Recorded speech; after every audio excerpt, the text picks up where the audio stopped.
یہ واقعہ آج سے 3500 سال پہلے پیش آیا تھا۔ فرعون کے ڈوب کر مرنے کے بعد سمندر نے اس کی لاش کو اللہ کے حکم سے باہر پھینک دیا، جبکہ باقی لشکر کا کوئی نام و نشان نہ ملا۔ مصریوں میں سے کسی شخص نے ساحل پر پڑی اس کی لاش پہچان کر اہل دربار کو بتایا۔ فرعون کی لاش کو محل پہنچایا گیا۔ درباریوں نے مسالے لگا کر اسے پوری شان اور احترام سے تابوت میں رکھ کر محفوظ کر دیا۔ حنوط کرنے کے عمل کے دوران ان سے ایک غلطی ہو گئی تھی۔ فرعون کیونکہ سمندر میں ڈوب کر مرا تھا اور مرنے کے بعد کچھ عرصہ تک پانی میں رہنے کی وجہ سے اس کے جسم پر سمندری نمکیات کی ایک تہہ جمی رہ گئی تھی۔ مصریوں نے اس کی لاش پر نمکیات کی وہ تہہ اسی طرح رہنے دی اور اسے اسی طرح خنوط کر دیا۔ وقت گزرتا رہا، زمین و آسمان نے بہت سے انقلاب دیکھے جن کی گرد کے نیچے سب کچھ چھپ گیا، حتیٰ کہ فرعونوں کی خنوط شدہ لاشیں بھی زمین کی تہوں میں چھپ گئیں۔ ان کے نام صرف کتابوں، ان کی تعمیرات اور لوگوں کے ذہنوں میں رہ گئے۔ اس واقعے کے 2000 سال بعد اس دنیا میں اللہ کے آخری نبی حضرت محمد تشریف لائے۔ ان پر نازل ہونے والی آخری کتاب میں فرعونوں کے قصے بڑی تفصیل کے ساتھ بیان کیے گئے تھے،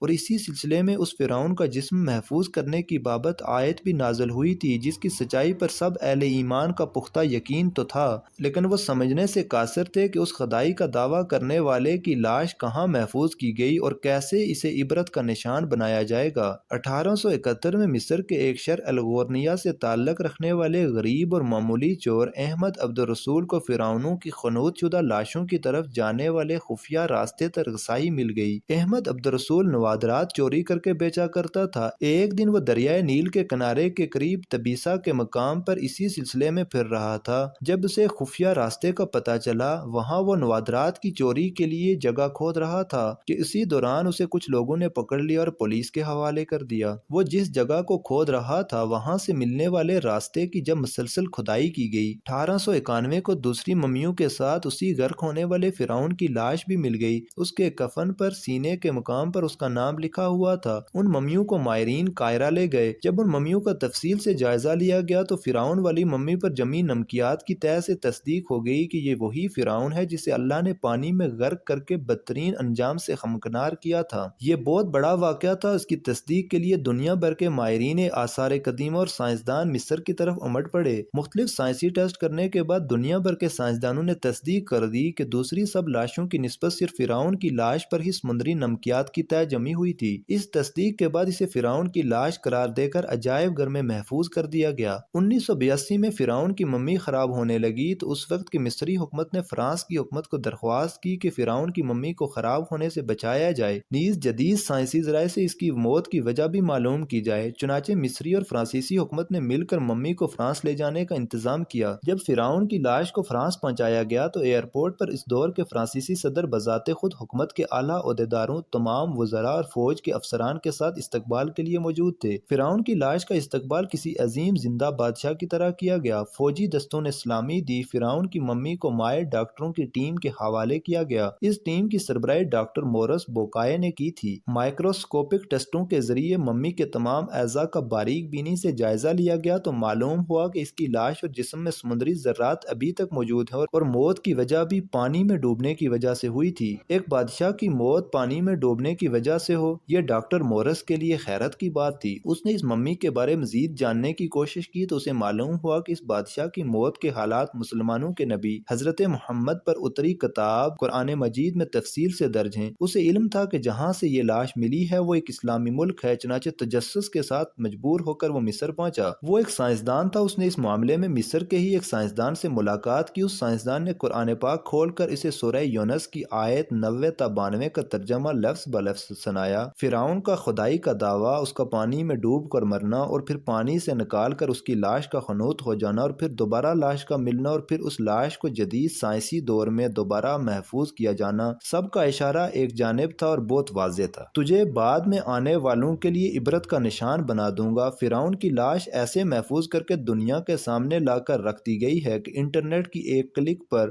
رسائل و جرائد پر، ٹی وی چینل پر اور عجائب گھر میں اربوں انسانوں کی آنکھوں کے سامنے کریہہ اور پچکی قابل ترس حالت میں موجود ہے۔ عبرت کے لیے، سوچنے کے لیے کہ عبادت کے لائق اور ہمیشہ رہنے والا وہی ہے جو سب کا خالق اور رازق ہے۔ ڈاکٹر مورس نے آیات کا ترجمہ سنا تو اسی وقت پکار اٹھا، قرآن سچا ہے، کلمہ پڑھا اور مسلمان ہو گیا۔